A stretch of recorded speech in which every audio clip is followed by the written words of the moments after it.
Au commencement, Dieu créa les cieux et la terre. La terre était informe et vide. Il y avait des ténèbres à la surface de l'abîme, et l'Esprit de Dieu se mouvait au-dessus des eaux. Alors que pouvez-vous nous dire sur les premiers instants? Ah, voilà, la grande question est très importante parce que c'est celle que se pose, ou que devrait en tout cas se poser, la plupart des scientifiques qui se préoccupent de cette question de l'origine de l'univers.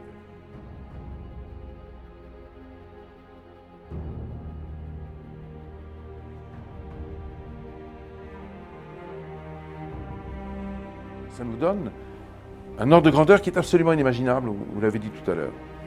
Maintenant, cette énergie colossale, cette température inouïe, cette densité phénoménale, question, d'où est-ce que tout cela vient? Ça déclenche ce qu'on appelle le Big Bang. Mais d'où vient le Big Bang? Lorsque nous avons posé cette question en 91, personne, pas un des scientifiques, on en a interrogé des dizaines, même des centaines, pas seulement en France, pas seulement en Europe, dans le monde entier, pas un de ces scientifiques ne nous a répondu.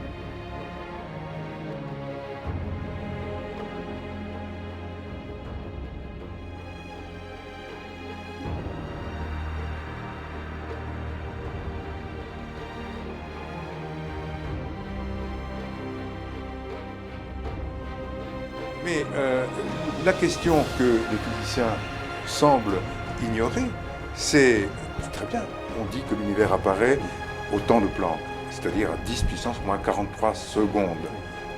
Mais après quoi?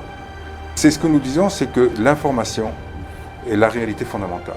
Et c'est elle qui précède l'univers physique. Avant le Big Bang, il y avait de l'information. La question qu'on peut se poser, c'est de quoi est faite cette information?